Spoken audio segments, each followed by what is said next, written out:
Columna de cara al porvenir, por Pedro Juan González. El título de hoy: Ajustes a los calendarios.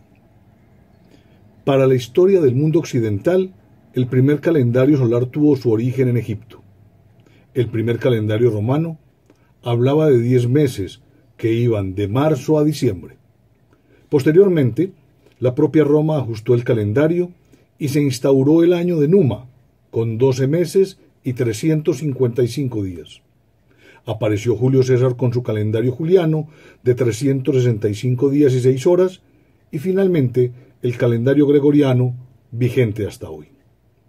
Obviamente el mundo antiguo, en todas partes del planeta, estableció sus propios calendarios, y es alrededor de estos ritmos asociados al movimiento de los objetos celestes que se posibilitó la homogenización de los períodos de tiempo, de los ciclos productivos, de los ritmos de la civilización, y han permitido el nivel de desarrollo que hoy evidenciamos. En medio de la pandemia y de la estrategia inicial del recogimiento y aislamiento voluntario, es decir, de la cuarentena bruta, pues ya existen algunos personajes que, atendiendo el sentido pragmático de lo económico, lo cual no deja de tener sus verdades, comienzan a vender una idea de la cuarentena inteligente, sobre lo cual yo personalmente le hago caso única y exclusivamente a los científicos, no a los gobernantes de turno, y por eso les comparto algunas ideas. Como este es el primer fenómeno verdaderamente global que hemos tenido que enfrentar como planeta, me atrevo a hacer algunas reflexiones en voz alta, que pudieran ser consideradas como risibles, pero me atengo a la sentencia de Marguerite Yourcenar en sus Memorias de Adriano, cuando sentencia que tener razón demasiado pronto es lo mismo que equivocarse. Recordábamos en alguna columna anterior que el concepto filosófico de la otredad lo comenzaríamos a hacer vívido cuando encontráramos vida en otra parte, y ahí sí, ante la existencia de otros, tendríamos la posibilidad de asociarnos e identificarnos como terrícolas, dándole preeminencia a lo total, no a lo continental y mucho menos a lo nacional. En este orden de ideas, y ante las realidades que estamos enfrentando, es necesario al menos reflexionar en la posibilidad de tener un gobierno planetario, con ciudadanía planetaria, con derechos y deberes planetarios, con una moneda planetaria y con un ingreso básico planetario para todos los ciudadanos que les permitan vivir de manera digna. Es decir, tenemos que volver a barajar. Así como tenemos un calendario anual establecido, y aceptando que varias culturas poseen los propios, ante las nuevas posibles realidades y ante la evidencia de recuperación parcial pero significativa que nos presenta la naturaleza ante el encierro de los destructores, dañinos y ensuciadores humanos, con un aire más limpio, unas aguas más claras y cierto hálito de libertad de todas las demás criaturas, deberíamos pensar, ante un nuevo renacimiento, que la naturaleza, y no el hombre, debería ser el centro de la discusión.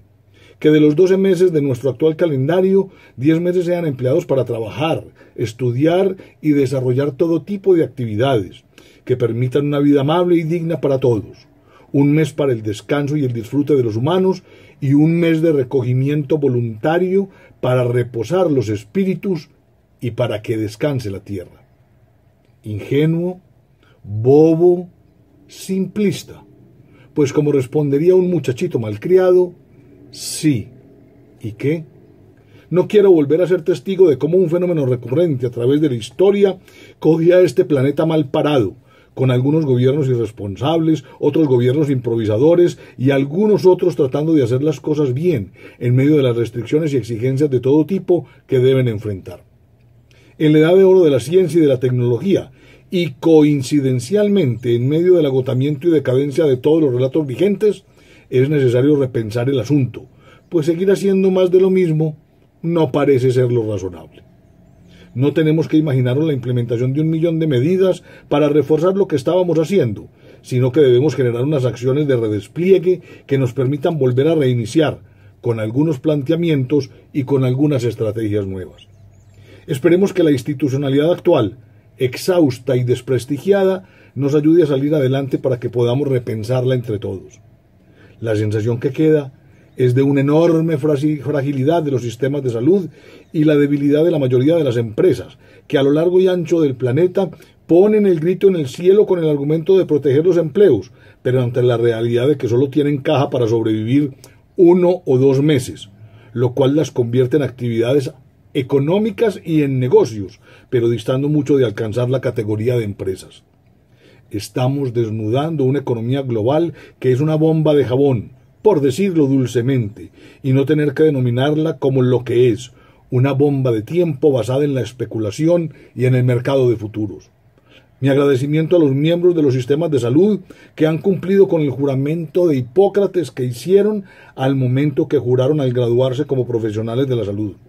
Como pocos, estos profesionales tienen claro cómo deben comportarse a la altura de las circunstancias cuando la realidad así se los exige, como en el momento presente.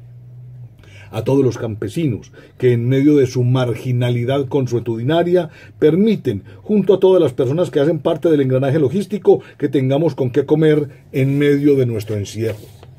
A empleados públicos y privados que hoy están sirviendo a la sociedad, sacrificando su propia tranquilidad.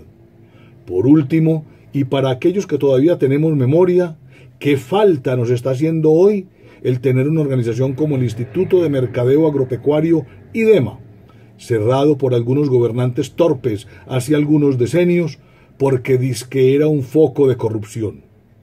Me inclino ante la sabiduría de una de las bienaventuranzas.